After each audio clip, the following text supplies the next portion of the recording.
Sejam bem-vindos mais uma vez a este momento de reflexão e de aprendizado em torno dos ensinamentos espíritas. Que o Mestre dos Mestres, nosso irmão maior de todas as horas, nos acompanhe através dos seus mensageiros e que saiamos daqui todos mais ricos de sabedoria, de aprendizado, são os meus sinceros votos. Como habitualmente, após o tema exposto, estaremos abertos a perguntas, quer seja sobre o tema do Evangelho ou do tema aqui tratado.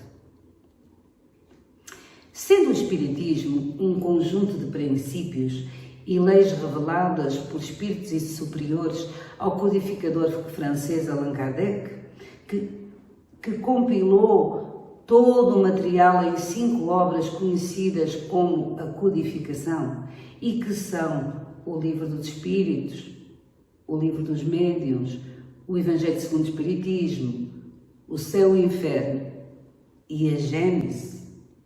Como uma ciência nova, o Espiritismo veio apresentar à humanidade com provas indiscutíveis a existência e a natureza do mundo espiritual, além das suas relações com o mundo físico. A partir dessas evidências, o mundo espiritual deixa de ser algo de sobrenatural e passa a ser considerado como uma inesgotável força da natureza, uma fonte viva de inúmeros fenómenos até hoje incompreendidos por muitos e que por esse motivo são tidos como fantásticos, fantasiosos e até extraordinários. Durante a sua jornada na Terra, Jesus Cristo ressaltou a relação entre homem e espírito por várias vezes. E talvez alguns dos seus ensinamentos pareçam incompreensíveis ou sejam erroneamente interpretados por não se perceber essa associação. O Espiritismo surge então como uma chave que esclarece, uma chave que explica as palavras do Mestre. A doutrina espírita revela novos e profundos conceitos sobre Deus, o universo, a humanidade, os espíritos e as leis que regem a vida. É uma doutrina que merece ser estudada, analisada e praticada todos os dias da nossa existência, porque o seu valioso conteúdo servir-nos-á, sem dúvida, de grande impulso à nossa evolução. E é dentro destes conceitos que a doutrina espírita ou espiritismo nos apresenta que escolhi como tema para hoje reflexões sobre pais e filhos.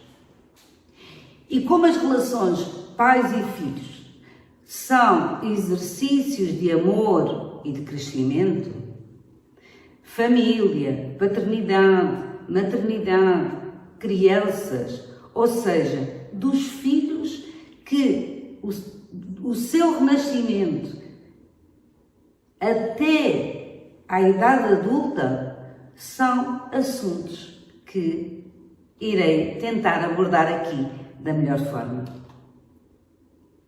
Família. Seria impossível falar deste assunto sem falar de família.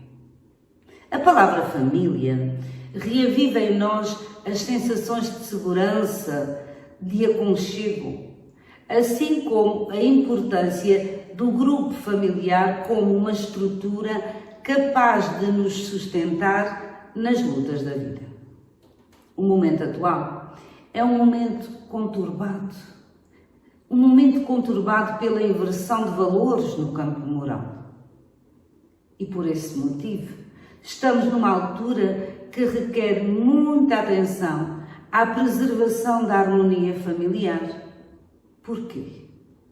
Por ser um antídoto precioso de prevenção à instalação do desequilíbrio da sociedade.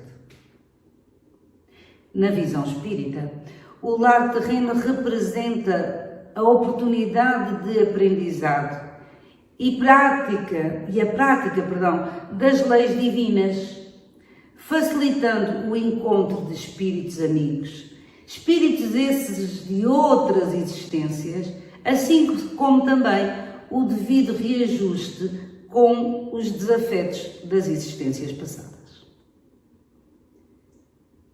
Diz-nos isto o Espírito Emmanuel pela psicografia de Francisco Cândido Xavier. O homem e a mulher surgem no mundo com tarefas específicas, tarefas que se integram num trabalho essencialmente uno dentro do plano da evolução universal. E os laços de família não se verificam por acaso. Não há acaso. Há uma lei divina que comanda a união das almas na vida corpórea.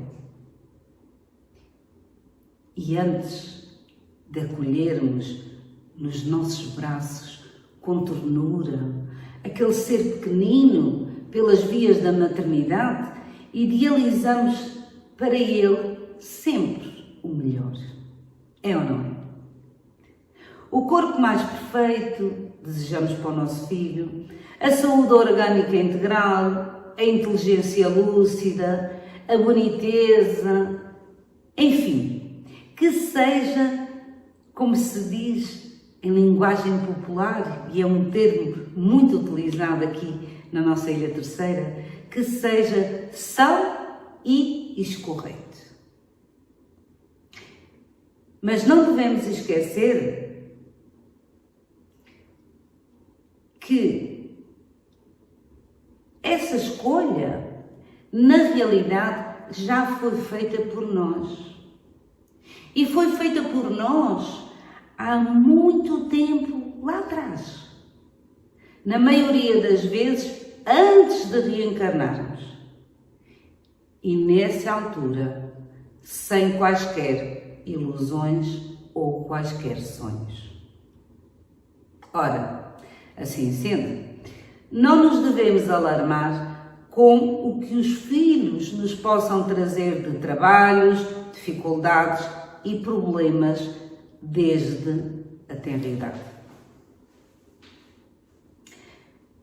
Sobre maternidade e paternidade, no Livro dos Espíritos, mais precisamente nas questões 208 e 210, respectivamente, fala-nos dos pais e filhos. A espiritualidade maior diz-nos que os pais exercem grande influência sobre os espíritos dos filhos. E que os pais têm por missão ajudar no desenvolvimento dos seus filhos através da educação. E caso venham a falir no seu desempenho, virão mais tarde, de certo modo, sentir-se culpados.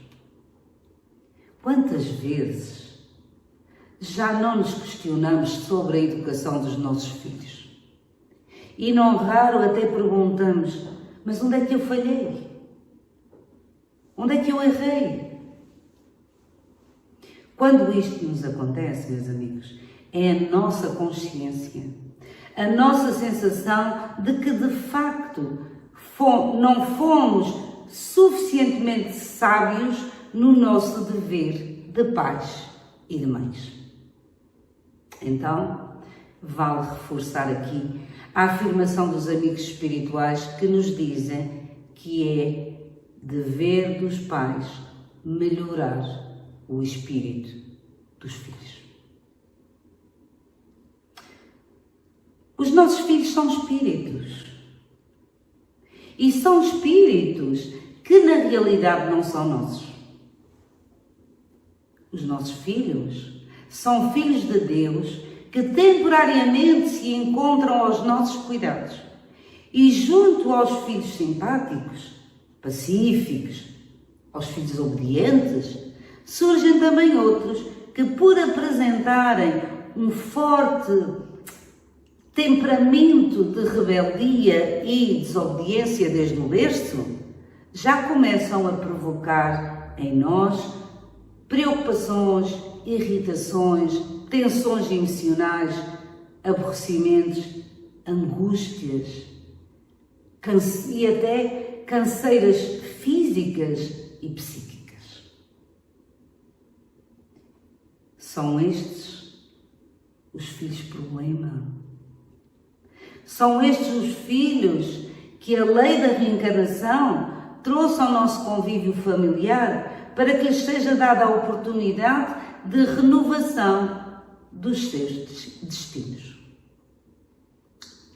É o reencontro indispensável para a reconciliação entre pais e filhos em busca de um melhor futuro espiritual. O mentor Emmanuel, pela psicografia de Francisco Cândido Xavier, explica-nos que os filhos problema são os mesmos espíritos que prejudicamos, que lhes desfiguramos o caráter e que lhes envenenamos o sentimento. Vejam bem. São os filhos das nossas próprias obras em vidas passadas. São os filhos que a providência divina agora encontra a possibilidade de nos unir pelos laços da consanguinidade, dando-nos a maravilhosa bênção da oportunidade de resgate e de reparação através dos árduos serviços da educação. E são árduos, não são? Quem de nós não sabe que a tarefa de educar é uma tarefa árdua? Perante os filhos difíceis, é aconselhável que os pais tenham uma atitude positiva e construtiva. Para quê? Com a finalidade de desenvolverem em si mesmos grande compreensão, para não se deixarem dominar pela revolta, pela amargura, julgando-se até, muitas vezes, que são infelizes e perseguidos pela má sorte, que é algo que não existe. Somos nós, os espíritos imortais, os construtores das nossas vidas. E para terem uma ideia dos mecanismos das construções elaboradas por nós, no livro Nos Domínios da Mediunidade, do Espírito André Luís, psicografia de Francisco Xavier, no seu capítulo 24, encontramos um facto muito interessante sobre reencarnação e família. Trata a história de um pai de nome Júlio, um espírita convicto que, na atual existência, foi acometido de uma paralisia das pernas. Júlio tem 4 filhos. Américo sofre de perturbação mental. Márcio é vítima de alcoolismo. Guilherme e Benício vivem na leviandade e nas extravagâncias da noite. Os espíritos superiores revelaram a André Luís que, numa vida passada, Júlio, o pai, tinha sido chefe de um grupo de assaltantes que desencaminhou 4 rapazes para aventuras delituosas, os quais hoje são os seus filhos desequilibrados. Pelo que esta história nos revela, verificamos aqui que teremos sempre os filhos que precisamos e os filhos que merecemos dentro dos estatutos da justiça divina. Assim é a lei. O Evangelho segundo o Espiritismo de Allan Kardec ensina-nos o seguinte, e ainda referindo-se a este tema: não recuseis o filho que no berço repela a mãe, nem aquele que vos paga com a ingratidão. Não foi o acaso que o fez assim e que o enviou. Uma intuição imperfeita do passado se revela e dela podeis deduzir que um ou outro já odiou ou foi odiado, que um ou outro veio para perdoar ou para expiar, ou seja, para reparar algum erro. Vejamos agora filhos deficientes, entre comas, ou filhos especiais. Quem são eles e o que são? Do ponto de vista da doutrina espírita, são almas que nos foram entregues para viverem connosco e para nos ensinar a amar e a doar. São seres humanos, tão filhos de Deus como cada um de nós. É um espírito condicionado a certas limitações que nos compete aceitar para enfrentar as dificuldades que daí decorrem. Lembremos, meus amigos, que a dor, a desarmonia, o desajuste são situações transitórias e que o espírito está num corpo limitado que apresenta deficiências, mas o espírito em si não é deficiente. Ele tudo entende, ele tudo compreende, embora muitas das vezes até nem fale, porque o seu condicionamento não o permite, mas o seu espírito registra tudo o que lhe é dado, tudo o que lhe é proporcionado, quer seja o amor, quer seja a dor. Também nos dizem os espíritos superiores que os pais de uma criança especial têm necessariamente um envolvimento pessoal na situação em que estão a viver. Ou seja, têm uma quota parte de responsabilidade perante aquele ser. E a lei divina, que é verdadeira e justa, nesta situação está a ser generosa e compassiva para com aqueles que estão em situações destas, porque está a dar uma oportunidade de recuperação e de purificação dos erros das pessoas envolvidas. Por isso, meus amigos, filhos especiais não são filhos problema. Problemas criamos nós quando não conseguimos entender e enxergamos a diferença que esse filho pode trazer às nossas vidas, quando nos é permitida essa oportunidade única de cooperar com eles, com muita paciência, com ternura, para que possam sair vitoriosos da expiação terrena, avançando para voos mais altos no rumo do nosso Criador. Estas são palavras do Espírito Camilo, pela psicografia de Raul Teixeira, no seu livro Nossas Riquezas Maiores. Falemos agora das crianças e dos seus pais, da missão dos pais. As crianças são seres que Deus manda a novas existências, dando-lhes o aspecto da inocência.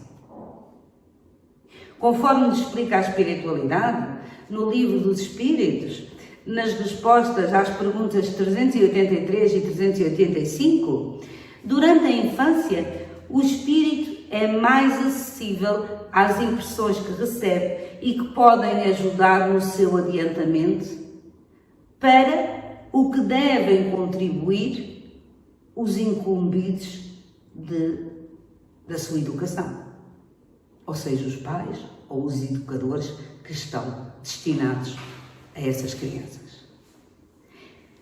E é nessa fase que se pode reformar o caráter e reprimir as suas más tendências. O pai não cria o espírito do filho, mas cumpre-lhe auxiliá-lo no seu desenvolvimento intelectual, no seu desenvolvimento moral, para fazê-lo progredir. Esse é o dever confiado aos pais, por cuja missão vão ter de responder. Mas é importante nós pensarmos também numas questões, umas determinadas ideias e conceitos que nos dias de hoje, na atualidade em que nós vivemos, já não fazem sentido. Então, eu diria que nós temos coisas que precisamos de desaprender em relação às crianças. A primeira coisa a desaprender em relação às crianças é que as crianças não herdam características psicológicas dos pais, como a inteligência, o temperamento, o bom ou mau gosto, simpatia ou antipatia, doçura ou agressividade, porque cada ser é único. Apenas características físicas são geneticamente transmissíveis, como, por exemplo, a cor da pele, dos olhos, predisposição para uma saúde mais ou menos estável, traços fisionómicos e coisas desta ordem. E pais inteligentes podem ter filhos medíocres, enquanto outros pais, aparentemente pouco dotados, aos nossos olhos, podem ter filhos geniais. Aqui está a diferença entre uma coisa e a outra. É óbvio, e aqui acrescento um bocadinho, que a convivência com os familiares, com os pais, poderá, sim, ter alguma influência na criança que vai vir a ser o adulto de amanhã. Mas a lei não é essa. Cada ser é único. Cada ser traz consigo as suas características próprias. Também é importante aprendermos que a alma não é criada no momento da concepção ou do nascimento da criança. Os espíritos ou almas a nós confiados, embalados em corpos físicos, têm uma biografia pessoal, vivências e experiências prévias. A criança também não é um anjinho inocente. A criança é um ser em evolução, ligado a nós por vínculos ou compromissos. Os nossos filhos, ou o nosso filho, não nasce com um manual. Ele é o próprio manual. E nenhum pai ou nenhuma mãe tem a receita infalível para transformar os filhos em pessoas felizes ou bem-sucedidas, ricas. Não. A única receita segura e que nunca deu errado é fazer tudo com amor e carinho. O resto não nos compete a nós. Falando sobre a educação, Pestalozzi, que foi mestre de Kardec, foi um apóstolo da educação. E Kardec aprendeu com ele que amar, ou por outra, que educar é amar. E é por isso que Kardec insiste no valor e na importância da educação como a única maneira eficiente de modificarmos o mundo. Sabem como? Melhorando o homem. Nos nossos dias, nós vemos e observamos o mundo à nossa volta com o resultado de uma educação, de certa forma, errada, uma educação deformada, que tem levado muitas pessoas a situações de grandes sofrimentos e de grandes dores. A educação espírita, onde a fé não é imposta de maneira arbitrária, mas se desenvolve no educando à luz da razão, à luz das evidências, perante os factos, e que também não se intitula como salvacionista, mas sim consoladora, esclarece-nos sobre a finalidade da existência de cada um de nós.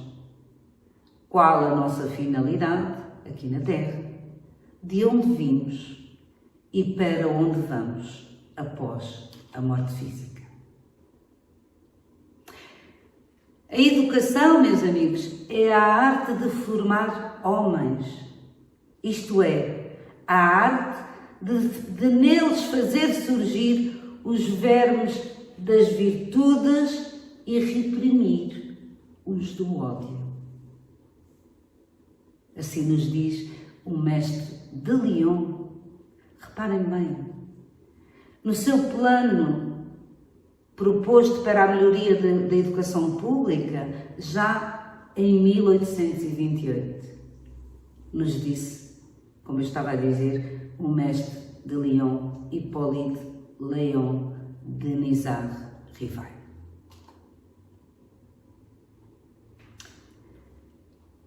Diz o ditado popular, filho és, pai serás.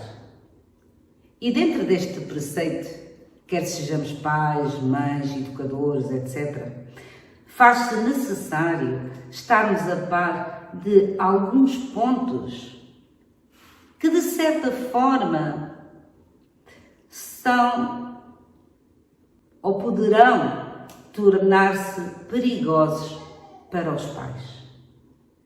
Como, por exemplo, desconsiderar o exemplo em casa, o exemplo do lar.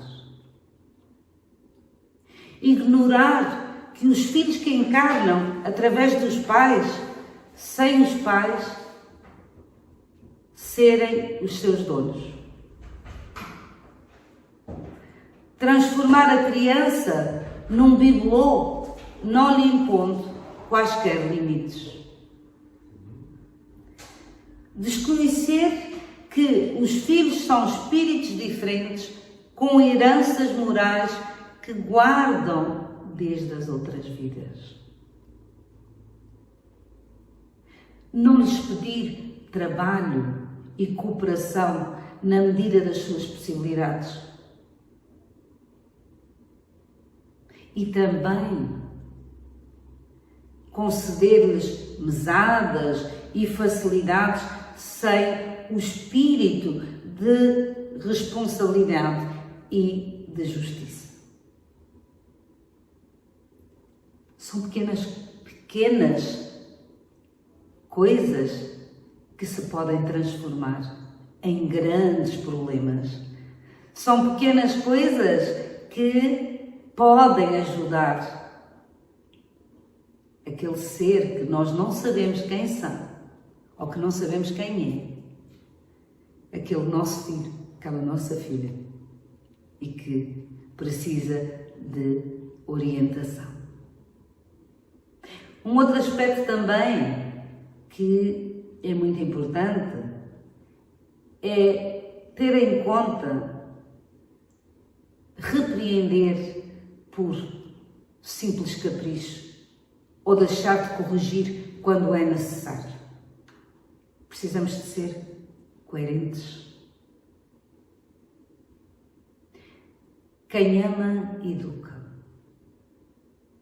Já aqui disse atrás. E entre pais e filhos, há necessidade de percorrer o caminho do diálogo. Um caminho que deve começar por pensar em determinadas coisas. Por exemplo, parar para dar atenção. Ouvir para perceber a razão. Olhar para perceber a intuição. Nós sabemos que os olhos são o espelho da alma e nós muitas vezes conhecemos as pessoas apenas pelo seu olhar, ou percebemos a sua intuição ou a sua intenção por um olhar. Pensar na resposta antes de responder de qualquer forma e agir de acordo com a resposta dada. Nós não podemos ou não devemos apenas usar o poder, o autoritarismo sobre os nossos filhos. Não. Precisamos sim de ter autoridade. Autoridade é respeito. É fazer que o outro não o queira decepcionar. É trazê-lo à reflexão com um simples olhar. É prestar-lhe atenção para depois poder decidir. E também termos em atenção que a verdade deve ser dita de tal forma que faça a pessoa refletir e não reagir. Como exemplos, devemos dar orientações ponderadas, orientações pautadas em atitudes reais. Limites e entendimento de toda essa situação ou de essas situações envolventes. E nós podemos chamar a estas reflexões limites sem trauma. E dentro deste contexto, faz-se necessário ensinar que os direitos são iguais para todos e que existem outras pessoas no mundo. Dizer sim sempre que possível e não quando for necessário. Mostrar àquele ser que nos foi confiado à nossa guarda que ele vive num ambiente de convivência social. E como tal, devemos ensiná-lo a tolerar pequenas frustrações e a discernir com ele também sobre o que é necessidade e o que é desejo. Claro que isto dispensa dizer que para isso devemos de dar o exemplo.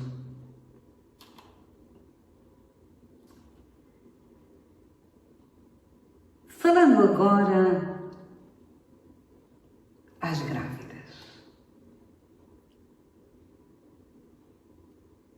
E por falar nos exemplos que estava dando atrás, é que me lembrei também que gostaria de apelar às mães grávidas para que não assumam perante o filho que está para nascer atitudes hostis, negativas, de rejeição ou de desamor. Sabemos que há situações difíceis, é um facto. Mas aquele ser que está dentro de nós e que irá nascer faz parte da nossa programação, da nossa existência. Então, em vez das posições e das atitudes negativas ou de rejeição, converse com a pessoa que está no seu ventre. Diga-lhe que a ama, que a espera de coração aberto, que conte consigo em tudo o que lhe for possível. Acaricia mansamente com as suas mãos. Não é por acaso que nós vemos que é quase natural ou ostensivo, ou não ostensivo, perdão. Nós vemos quando uma mãe grávida e que já tem, se nota bem a proeminência da barriga, que ela, ao falar connosco, normalmente põe a mão aqui, sobre a barriga. Parece-me que instintivamente está a acariciar e a acolher o seu bebê. Faça isso. Acaricie-o mansamente com as suas mãos. Porque o magnetismo do amor transmite-se facilmente como uma energia positiva a escorrer pelos dedos.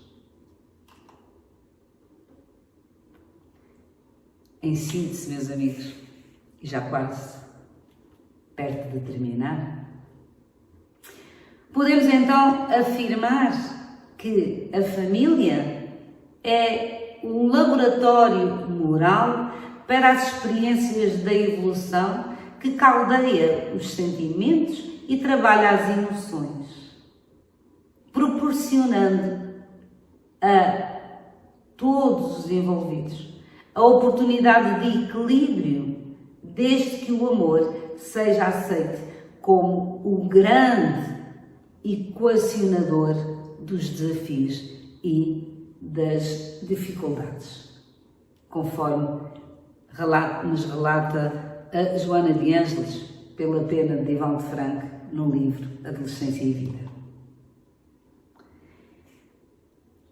José Herculano Pires, um grande estudioso do Espiritismo, no seu livro Pedagogia Espírita, diz-nos o seguinte, que passo a citar. Pais, sejamos mestres. Mestres, sejamos pais. Que cada adolescente, na sua inquietude e na sua irreverência, jovem ego que se afirma pela oposição ao mundo, não provoca a nossa ira, mas desperte a nossa compreensão e a nossa ternura. Palavras sábias. E como mensagem de consolo também, gostaria de dizer aos pais que tudo fizeram para o bem dos seus filhos, para o seu adiantamento moral, intelectual, enfim, e que não conseguiram êxito, não se lamentem. E a sua consciência pode também ficar tranquila, porque Deus lhe reserva uma grande e imensa consolação pela certeza de que é apenas um atraso momentâneo. Explica-nos muito bem esta passagem, o Evangelho segundo o Espiritismo, no seu capítulo 14. Eu adiantaria que não se turbe o nosso coração, como nos disse Jesus, se tivermos feito a nossa parte. O apóstolo Paulo afirma: se eu não tiver caridade, nada sou. E a nossa vida e aquilo que nós fazemos no dia a dia deverá ser considerado ato de solidariedade, de caridade para com o nosso próximo. E tudo o que aqui foi dito hoje, voltados para os filhos de um modo geral e para os filhos especiais, aplica-se também aos adultos especiais que somos todos nós. Tudo se aplica às nossas vidas, atendendo a que neste planeta somos os agentes da transformação, com os quais a providência divina conta para propiciar o progresso da humanidade. Todos somos especiais. Então, que os limites não sejam vistos como traumas, mas como ponderações relativas à educação e ao livre-arbítrio de cada um. Que estejamos aqui para cumprir os nossos desígnios como pais e educadores de tantas crianças que nos são consagradas pela providência divina. Lembrando-nos sempre de que, afinal de contas, os nossos filhos não são nossos. São filhos de Deus, que Ele nos empresta e que nós devemos cuidar com todo o carinho deste empréstimo. Porque teremos, sem dúvida, que dar contas mais tarde. E era tudo. É tudo o que eu vos queria dizer sobre este tema. Agradeço a vossa atenção e desejo-vos um resto de boa semana com paz, harmonia e muita luz para todos. Obrigada pela vossa atenção.